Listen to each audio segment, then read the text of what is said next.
What's going on? A brand new episode of Snaps Monday, Turkey Week, boys. And my internet remains nothing to be thankful for. In fact, it's got me ready to murder someone. So I'm going to try to host a show where I keep my talking minimum because that fucking makes sense. Anyway, not trying to put a dour dampener on the open here. I'm T-Bob Hebert. He's Aaron Murray, that beautiful Cornell grad. In the middle is JD PicKell. You catch him on all three, hosts the Hard Count, just one of the new rising college football stars. Aaron, JD, what's up, boys? Man, that's a heck of an intro. I got to live up to that now for these next 20, 30 minutes. But I appreciate it, man. Glad to be on with y'all. Y'all do a phenomenal job. And we got a great slate here. It's rivalry week, and I'm ready to jump into it. Yeah, it is. T, you want me to run it a little bit? I'll take over the show a little bit as T-Bob kind of gets through his internet issues right now. I want the fucking office that I pay for to work. Like that's like so this is the beauty right now for everyone complaining about T-Bob cussing too much. It's like perfectly bleeping out your F-bomb. So this is the edited version of what the people have been wanting from It's the clean version. It's the clean version. That's all it is. Of T-Bob. So this could actually work out very nicely for T-Bob. All right, JD, before we look ahead to this weekend, I do want to look back a little bit, and I'll start with obviously Georgia and kind of what they've looked like the past 2 weeks.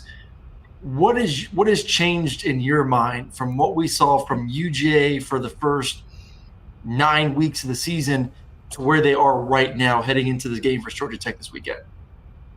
I think the thing early in the year was everyone wanted to grade Georgia on last year's team because last year won the national championship. You got Stetson Bennett, you got Todd Monken, and then the reality was you put in some new pieces at some really important spots, your quarterback and your offensive coordinator. And by the way, working in some new pieces in the secondary as well. And so it feels like exactly what we expected from a Kirby Smart coach team starting to play their best football in November. So, it's not like Georgia's somehow playing over their head, like their roster is doing exactly what it's supposed to do in Carson Beck. I don't think the part of his brain that's supposed to process pressure works correctly because every single week the spot gets bigger, the defense is aggressive, and he just continues to ball. So I don't see a whole lot of weaknesses, which is scary for them and for the rest of college football where they're at right now.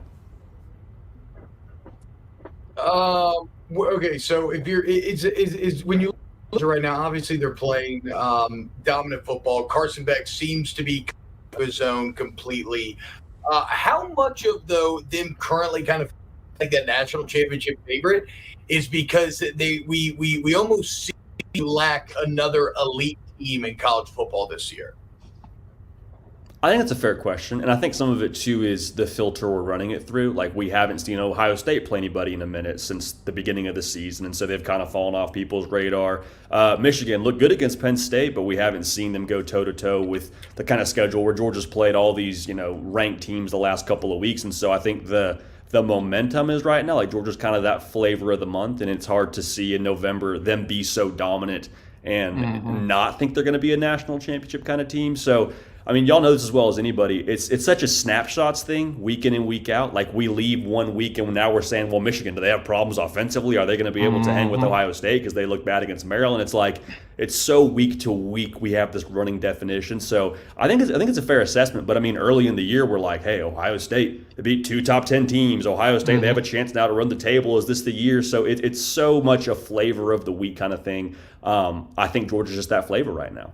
Yeah, you've been in a locker room and you know what it is like to have a player-led football team versus a coaching-led football team. I don't know how much adversity maybe some of your teams in the past have gone when it comes to rallying the troops behind a common cause, but kind of Michigan, as we bring up who is that next dominant team, and yes, it did look like Michigan for a long time, and now it's just been an absolute, I would say, a nightmare-ish situation for a team that is stacked on both sides of the football, and this is Jim Harbaugh's best team, but they're going with the off-the-field issues. Your thoughts on that bringing a team together, and at what point is it just too much to handle for a group of 18 to 22-year-old guys to not let that become too much of a distraction? I think the thing with that is we saw it seep in a little bit for the first time this week just because there was so much weird with the letdown spot and the look ahead spot and the coach getting fired. So I think it's real. I think Michigan is probably built the best to handle a thing like this. And I'll also say this, I think the best case scenario, or maybe second to best case scenario, I guess best case would be you get Jim Harbaugh back on the sideline, that he took the suspension. Like, it's not a thing where we're talking about this week like, hey, is Harvey Specter from Suits going to get Jim Harbaugh back on the sideline this week? Are we maybe going to see him against Ohio State? It's like, nope, he's not coaching. He's going to be at a Denny's somewhere watching the game. Yeah. Like, he'll watch on TV like the rest of us, and that's going to be how they go forward. So now they have some real direction, which I think is good. But last week was really the week where there was so much weirdness built into it that the way that Michigan played, I don't think is an enormous surprise, just given the spot. But in terms of locker rooms I've been in, boys, we got a coaching search on our hands for our alma mater as of yesterday. So I'll throw that in there. That kind of gives you a gauge for the adversity. It's up there with A&M right now. I heard. I mean, it's a prized position to go there. You're dealing with a bunch of Ivy League kids. That's what easy. We got to throw a bag at Dan Lanning and get him out of Eugene. That's what I'm trying to do. So we'll see. What's the NIL situation there at Cornell? Like, they got money to spend on players? Really? That's unfortunate. Not great. I think it's resources. I think it's going to a lot of the big brain kids that actually get into school there on their own, which is fair. Some guy says Michigan does not look dominant now. No longer has the other team's defensive plays. Are we buying into any of this? I mean, it's, again, the correlation remains the most fascinating aspect of all of this to me, in terms of like when the scheme started, when they got really good. TCU saying that they double gamed Michigan's gaming. Like, it's, I don't know if causation is in play here. But it's impossible not to at least like read into that connective tissue. No. 100%. And I think everybody, the most interesting thing about this to me is everyone's in lockstep to a certain point of like, hey, most people agree Michigan probably cheated. If you don't think Michigan cheated, then like there's a whole other discussion we have to have. Most people would agree like that probably helped them to some degree. Okay, yes, we're all in lockstep. But then there's this fork in the road where you have some people saying, well, that's why Michigan's good. You have some people saying it had nothing to do with them. I think the right answer, as it usually is somewhere in the middle with this thing. I lean more towards the fact that they just have a bunch of NFL players on that roster. Now, did it help in situations? Like, yeah, probably so. But I don't think they're splitting the games against Ohio State the last couple of years. I don't think that they somehow are less dominant than they have been. And the real asterisk next to this whole thing would be if they had won a national title or if they had beat TCU. And I know there's a whole thing with TCU and the signs that maybe they were throwing their way and getting them off the scent. But I really do think, like, at the end of the day, it is about Jimmy's and Joe's. Does the sign stealing help? Like, yeah, probably so. But even, I'm hearing Kirby Smart talk about it. He's like, I don't want somebody in my ear telling me to play from a defensive coordinator. Like, that would throw me off. So I think we have this thought that like having the signs equals to knowing exactly the next play and knowing exactly how to stop it. Like, that to me feels like a bit more of a stretch. So I'm going to go ahead and say that Michigan's still Michigan even without the sign stealing. But it's going to be a conversation one way or another. We're going to see, right? Sure. Look. They beat the hell out of Ohio State in bad weather in Ann Arbor 2 years ago. Beat the hell out of them last perfect weather in Columbus. They have the better quarterback this year. They're the more team like Michigan should win this game. And if they don't, it's going to, whether or not it's accurate, it's going to be impossible for people not to say because it's a signs. Like, therein lies the real danger of cheating. It's direct lines that you can draw and how it eats away at the edges and at the integrity of the result, and it becomes the story, whereas you should just be whatever actually happened on the field. And speaking of storylines, obviously Ryan Day at Ohio State, like, he has not won this game in 2 years, and there's a lot of people. I was shocked when I learned that the fans care more about the game this weekend than they do even maybe winning a national championship. I'm like, that just doesn't make sense, but it just shows you the level of what this rivalry means to both those programs. If he loses, and Ohio State loses for a third straight time, like, I don't think he's getting fired. I think that would be pretty idiotic to do. One of the best coaches, you look at the wins over his tenure there at Ohio State. But if he loses not to Harbaugh, but to an assistant coach, like, how does that play into the group of Ohio State fans that are, wanting to move on from Ryan Day if they do have their third loss this weekend? Optics are bad. The optics are bad. I mean, I think what you said is perfect. Like, it's just more fuel to the fire, right? And this is probably like the most lose it could have been for Ryan Day, because even if they beat Michigan, well, Michigan's still holding that card of like, well, hey, our guy wasn't even on the sideline. So we run it back with Jim Harbaugh. Maybe it's different. And so I think the way that it looks probably matters. Like, if it's really down to a one-score game and it could go either way, yeah, maybe the Harbaugh being on the field is a talking point. But if Ohio State just beats the brakes off of them, or Michigan beats the brakes off of them, like, it probably doesn't matter who's coaching in that point. So, I mean, I think with it being resume season and playoff scenario season, the word eye test comes around a lot. Like, I think we got to apply that logic to this spot. But no, what you said, like, if you're really considering if Ryan Day is the right guy at Ohio State, like, my question would be, who would you go after? Urban Meyer? You want to get him out of the set and then bring him back from Big Noon? I mean, who else are we going after if we don't think Ryan Day is the right fit? And what right steps are we taking to bring that guy to Columbus? So do we truly think like Urban is a legit, like, do we truly feel like Urban, because you hear him with A&M, you hear him with this job and that job, and like, do you personally think that he would come out of the nice cushy job, similar with Dan Mullen? Like, I've talked with Dan a little bit, and you know, maybe not in the recent week, he kind of just laughed off my question when I asked him, like, you get back into the game, he sent me like a little smiley face. But like, do you think those guys truly would leave the comforts? Dan ain't getting back after his tweet this past weekend. First off, like, you're gonna throw shade at another coach, your ass ain't going back to coaching. Do you think either of them could jump back in? And if one would, which one would it be? I think Dan Mullen probably makes more sense. The whole Urban Meyer thing, it feels like it would have to be like the exact right fit and the exact right, like, heart ties, and I don't think there's a heart tie there for Urban Meyer. It wouldn't, like, he doesn't have anything to prove, right? Like, going to A&M and being a part of that situation with boosters and the money, like, Urban Meyer's got national championships, he's got money, like, there's no reason for him to get out of the Big Noon kickoff scene and go jump headfirst into the College Station situation. So Dan Mullen might have a little bit more left in the tank. I think what you said is probably accurate with if you're talking that cash from the broadcast right now and saying, you know, I don't know if we got the right guy on the hot seat in LA, probably not jumping back in the pool anytime soon, but I would probably lean that way. And we'll see with Urban Meyer. He's going to be a name every single time a big-time job comes open, but I don't see it. JD, it's rivalry weekend, but weekend's right around the corner. And look, well, I'm sure Georgia fans are very worried about the big matchup with Tech coming up here. Obviously, we got Alabama and Georgia looming on the horizon. I know that hurt for you. I know you just really wanted it to be LSU. I'm sorry, T-Bob. I wanted it to be LSU too.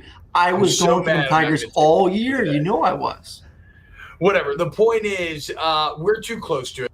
Aaron's an LSU homer. I have emotion involved all the way, like, in directions.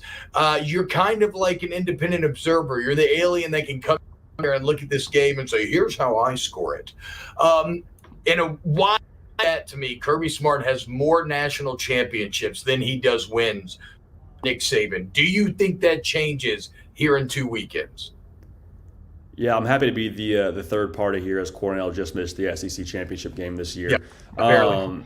You know, I do. The thing with this is, as good as Alabama is right now and as hot as they are right now, I think just how multiple Georgia is, I don't see a path to where Alabama could, like, expose something about Georgia. Like, you look at Alabama and you say, okay, if you really can make Jalen Milroe one-dimensional, if you can maybe attack that secondary, they've been suspect at times, even though they're much improved. Like, with Georgia, I don't really know what you say. It would take something we haven't seen Georgia do to lose that game, and it would take, I think, seeing Alabama do something that we've seen them do at times this year for them to lose that game. So it's definitely a possibility. Like, I mean, death taxes and Nick Saban winning big games is probably a fair way to approach life. But at the exact same time, like, Georgia's just rolling right now. And I don't want to totally put the blinders on and dismiss it, but they're rolling right now. I'd hit up Jerry Kill. I mean, New Mexico State beat the hell out of Auburn and Jordan Hare.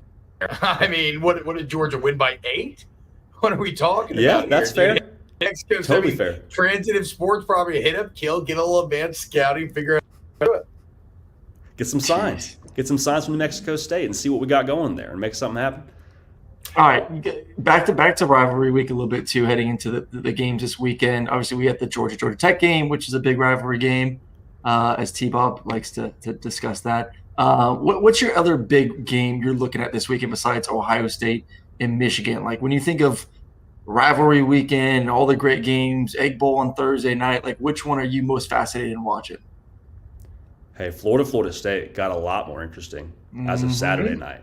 Like two backup quarterbacks, and Florida State, like as good as they've been this year, we've seen them look human multiple times. They were down by 2 scores when Jordan Travis left that game, North Alabama.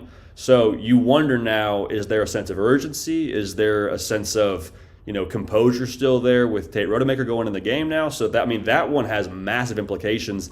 And Billy Napier gets a lot of heat, which it's fair with what they've done to this point in the season and what they expect at Florida. But that team was pushing Missouri, a top 10 Missouri team, down to the final drive. Now they snatched defeat from the jaws of victory, and you can't excuse that. But I think to say Florida at home without your starting quarterback, Florida State could be a playoff team.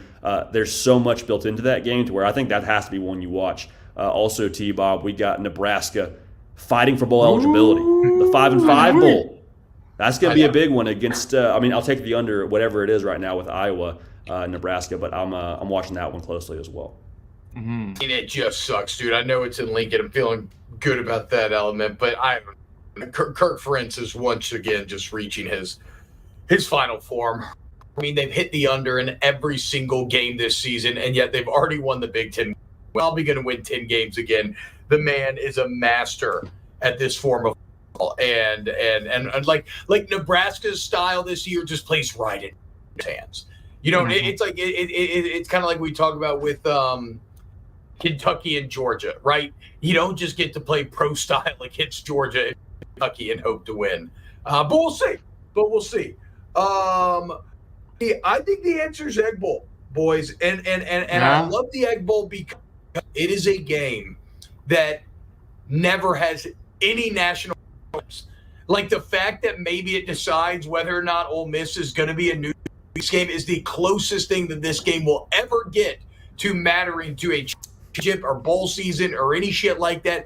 But it's still just an absolute every year. Like if you want to know what makes college football great, that quirky, unique, it's that in like backwoods Mississippi on Thanksgiving as like NFL games are on and everybody's maybe thinking about like the big game coming up this weekend. Two communities in Mississippi State and Ole Miss that just are in a die-hard fight that will determine jobs, moods, salaries for you to come. Like there's so much on the line at every Egg Bowl. And that's why I love it. And that's why it's so fascinating to me. Hey, whole lot of camo in the crowd for that one too. A lot of camo, a lot of camouflage. I just had Mississippi State this past weekend. I don't think they survive. Unfortunately, I think this is Ole Miss getting to Lane's second 10-win season in 3 years after Thursday night. Pac-12, I think 2 very interesting games. Who's more likely to drop the ball and look ahead to the Pac-12 championship? Washington hosts Washington State. Oregon hosts Oregon State. Washington State, big win versus Colorado. Oregon State, a tough loss to Washington last week. Do they bounce back? Which game are you more concerned about? Washington losing or Oregon losing?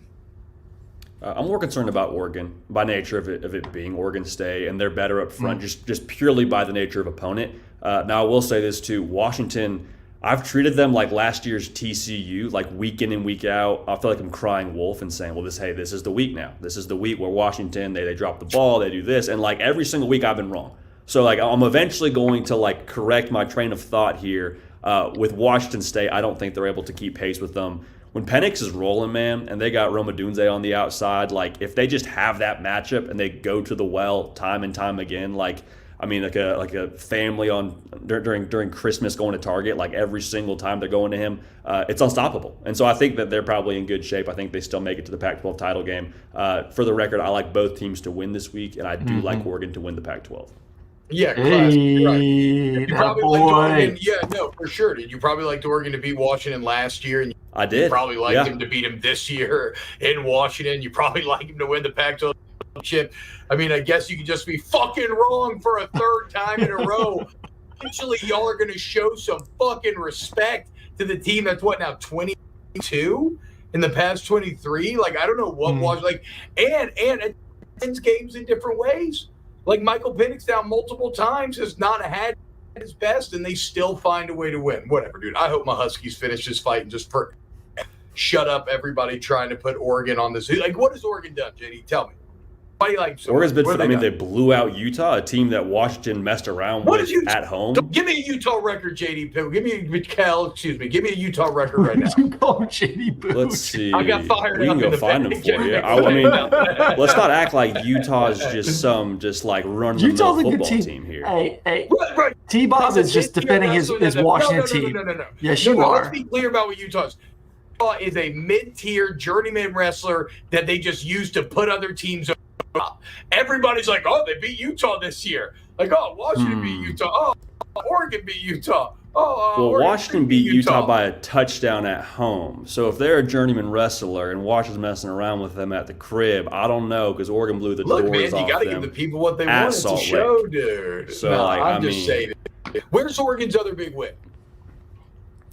I mean, if we're freezing wins, the Colorado win at that time was good. I think the thing with me, like, it's not so much like you take the snapshot. For me, it's the way that Oregon plays. Like, in the interior, they're built like a Big Ten football team. And then you got arguably the best quarterback outside of Jaden Daniels in the country dealing the mail for him. So I like the way they're built. The beautiful part about it is we'll get to see when it comes to that Pac-12 title game. And if they're wrong, or if they lose, I will be wrong 100%. I'm doubling down, though I think Oregon is the better team. I think they match up better. Is it similar, JD, to kind of how we feel about Michigan maybe a little bit, where the eye test just is that good at times where you kind of ignore the resume a little bit for Oregon? I mean, because we said that about Michigan. Like, we know Michigan's elite. They haven't played anyone, but you can just watch them say, like, man, offense looks really good. Defense is elite. You watch Oregon, you're like, offensive line looks good. Bo looks great. Running back's great. Receiver's great. Defense is great. Like, you can just, if you know ball, you just know that's a complete football team. And the way they win games, you kind of just clump it together and say, yes, we'll screw the resume. That is one of the best teams in America. I think that's fair to say, but then I also look at games that Oregon's played. I mean, one, the way they looked against Utah, the way they looked against USC, and I understand USC hasn't been a world beater, but they held that offense to 27 when they were hot at that point in time. The way they looked against Washington State, I mean, they've just been so decisive, and I'm not trying to crown any other Pac-12 teams here. I'm just saying the way that Oregon's looked against formidable competition in Utah, and Utah still is a tough out regardless of their record.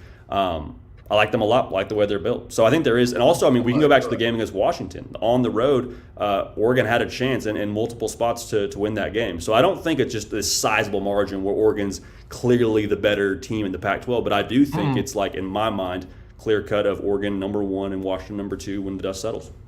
I get what everyone's saying on Oregon, okay? All out there, though, is that is the wonderful part about football, is that we know, and we're constantly proving that we don't, because every single metric also says that State should have beat Washington, right? They matched up perfectly with every weakness. The weather, it was in Corvallis, and what did Washington do? They found a way to win. So who knows?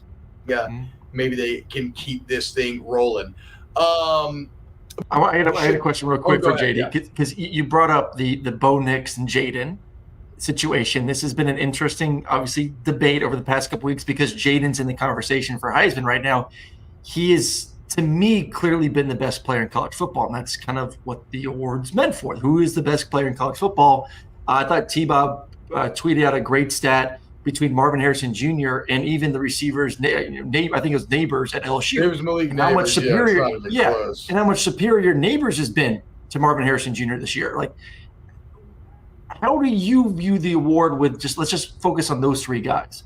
Bo Nix, so I would say Bo Nix over Michael Penix. Now, Bo Nix, Jaden, Marvin Harrison Jr. Like, why are each three of them in there, and who should win it if you had to pick one? I mean, I think Jaden Daniels should win it. I think when we talk about the race itself, going back to those three, like Bo Nix, going to have a chance to be in the college football playoff. If they beat Washington, big if. Yep. You know, I know we've unpacked that. Marvin Harrison Jr., the way that he's played on big stages, like the Penn State game, obviously we all saw and heard Maserati Marv beaten to our brain multiple times. And just we saw how dominant he is and the way that he's played in other big-time, or not big-time spots necessarily, but the way that he's put up big numbers, not as good as Malik Neighbors, but there's still that brand with him and the way that Ohio State's playing. Jaden Daniels deserves the Heisman. And the thing that we're going to hear a lot is, well, hey, best player on the best team. Where did that thought even come from? And I think the answer is it came from impact. You'll say, oh, okay, this player's really good. His team's really good. He's the best player. They must be good because of him. Well, when we reverse engineer that, it's about impact. Okay, so if it's about impact, Jaden Daniels, take him off of LSU's team. How many wins are they getting, T-Bob? 7? Yeah. Like how much does he mean to LSU? And he's putting up ridiculous numbers. Like, he's got as good numbers as Caleb lucky Williams. to make a bowl game if he's on the football team. Yeah, they're making a bowl game if he ain't on that team.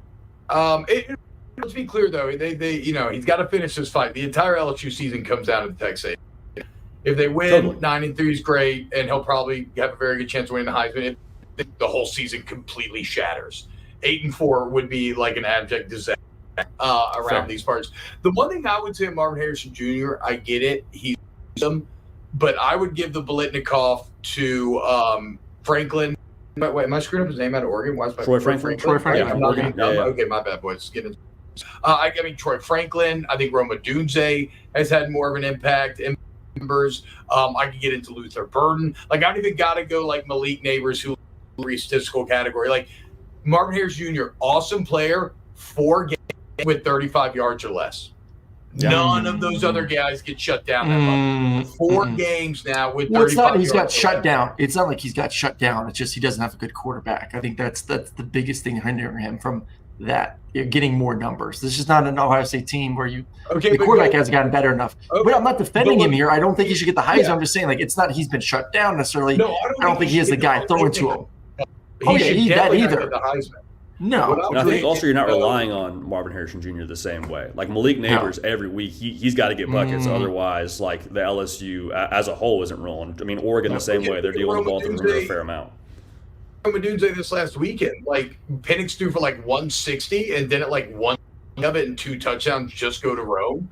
Like you put that team on his to win it. So again, when you're critiquing greatness, if you're talking shit, Marvin Harrison Jr. is awesome. I'm not saying that. There's just a little too much hype behind him on the award trail versus what the actual numbers are. And if your argument is like, oh well, Kyle McCord sucks, like I don't.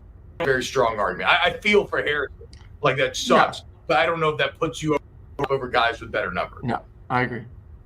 I will say on this stage here with Michigan, before we move on, if he goes for like $150 and 3 touchdowns, that's gonna be hard for us all to forget. And statistically, totally makes sense. But it's a stages award, which is why Jaden Daniels is fighting right now to get into it. Why, if Bo Nix balls out this weekend and then balls out and beats Oregon on that stage, there's a very good chance that Jaden Daniels. Bo Nix, unless Ohio State wins this weekend, like Bo Nix has the best chance to make multiple Heisman moments over the next 2 weeks. Yes, which is why he's the favorite right now. People believe in Oregon over Washington, so they think it's going to be because of him that they win the Pac-12. And probably if he does that, then he probably gets it. I still think Jaden's the better quarterback. So unfortunate. Unfortunate that LSU's defense. Garbage, boys. They're so bad. They're so bad. It's unbelievable. JD, thank you so much for joining us, man. JD PicKell On3, one of the rising stars in college football. We'll have to do it again when I'm not a furious, angry man. I am really apologetic that I'm just in an awful mood today. The internet's caused me a aneurysm, but you look beautiful. Your smile looks great. I've always been with your chin structure. I mean, just like facial structure, top 10 in the country. Wow. JD, thank you so much. I agree. Yeah, your 6 facial structure on my list. I appreciate that. I sincerely appreciate that. That's an ultimate compliment from one man to another. Yeah, I do. I mean, coming from y'all, that means a lot. And I'm excited. We'll have to chop it up again here, Pac-12 title weekend. So I appreciate y'all. Yeah. Look at that smile, dude. Are you kidding me? You're talking about my smile, right? My smile, right? No, not you, Aaron. Not you, Aaron. Thank you, JD. You're the man. Appreciate it, boys. You again in the future. Thank you. JD PicKell, man, go follow him on Twitter. Check out his show on YouTube every single day. I'm sorry, boys. I just, look, we got a Snaps community. We're tight here. I just got to be honest. I'm feeling today. I'm a furious ball of rage. Like, I just want to punch something right now. I want to hit a hole in the wall. Well, you fix it. We'll get back tomorrow. That was a great interview with JD, and we'll be Snaps minus the internet issues tomorrow. Fingers crossed. Yeah, fingers crossed. Because we got so much good to talk about, dude. Like, there's Cam Rising coming back. Sam Pittman's back. The Jordan Travis news, which sucks. We reacted to Sunday. And massive thank you to says, what happened, T-Bob? Like, we're talking about Greg. T-Bob, your audio's pretty awful. I fucking know, Greg. I'm losing my goddamn mind over here, dude. Oh, Aaron looking like a handsome Squidward. Who is Squidward? Who is Squidward? Have you never watched SpongeBob? What do you mean? SpongeBob SquarePants. Have you ever? But seriously though, have you ever seen an episode of SpongeBob? Yeah, when I was like very, very young. It's been a minute. May have to bring it back a little, man. Oh yeah. Handsome Squidward was great. I mean, he was all jacked. I appreciate it. Thank you. Normal Squidward's not very good looking. I would not. T-Bob had his internet installed by the defensive coordinator from LSU. Damn you, Matt House, you motherfucker. It cursed me enough this fall. You saved the final coup de grace for here last week of the season. All right, look, I do want to come up with a couple of thoughts. But first, shout out to our friends at DraftKings. Thanksgiving week, boys. Can you believe that we're this deep into the NFL season? Well, check it out. We got to make every second count. And with the DraftKings Sportsbook app, you can make the most out of every game day. You can bet on your favorite teams for a shot at winning big bucks. And right now, new customers can score $150 instantly in bonus bets for betting just $5 on any NFL matchup. That's right. Any NFL matchup right now, $5, you get $150 instantly in bonus bets. You want to bet your hometown team, you want to bet away team. It's all there for you. And remember, if you're returning customers, always great game day deals and boosts and offers going down on the DraftKings app.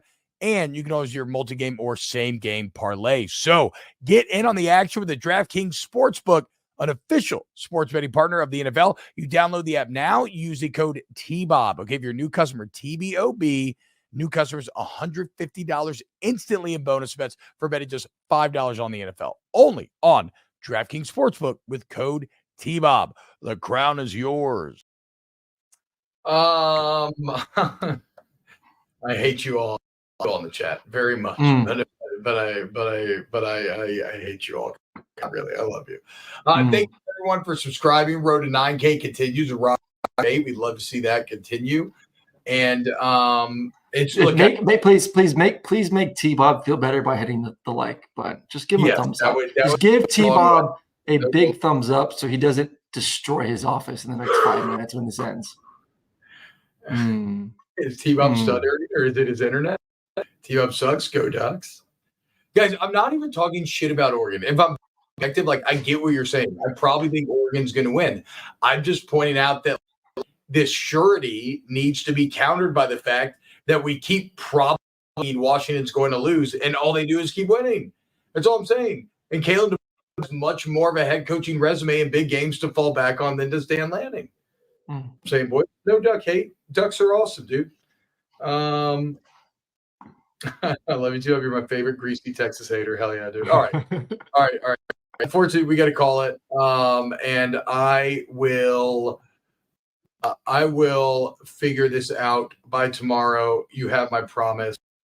And if it's not, then I'm just going to quit Snaps, and we're just not going to do it anymore. Don't do that. Right where we get it going.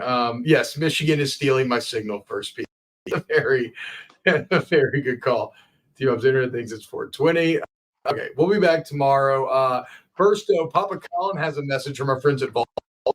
Everybody loves making sports predictions, but there's a new app putting a whole new spin on the game. Check out Vaulted. That's spelled VLTED. Vaulted. It's an app where you can track sports predictions and participate in daily cash prize pools. You can also show off your sports knowledge against your friends, your buddies, by your boldest takes, challenging your friends to see who makes the best picks. You can challenge every week in my weekly Colin Cowherd NFL pool. Do that, win money, real money. All you have to do is answer questions and risk confidence points. VLTED, Vaulted app, Vaulted Challenge. So download the Vaulted app right now, VLTED. The QR code is right there on the screen. Prove you're smarter than your friends and get the Vaulted app today. Really easy and fun to play. All right, boys. We got to go. I love you. I'm sorry to everyone. We're going to get it fixed. Thank you, Aaron. And thank you, CT. Thank you, PG. Thank you, Christian Hunter, Adam Gracia. And as Ryan Brumley, Papa Colin, and the volume for having us here. Biggest of all, thank you to everybody who hangs out, chat, listens on podcasts, who likes, subscribes, rates, reviews. Y'all help. Y'all are what help us grow the show. We'll be back tomorrow. Big show tomorrow, guys. Top 10, all that tomorrow. Sorry again. See you then.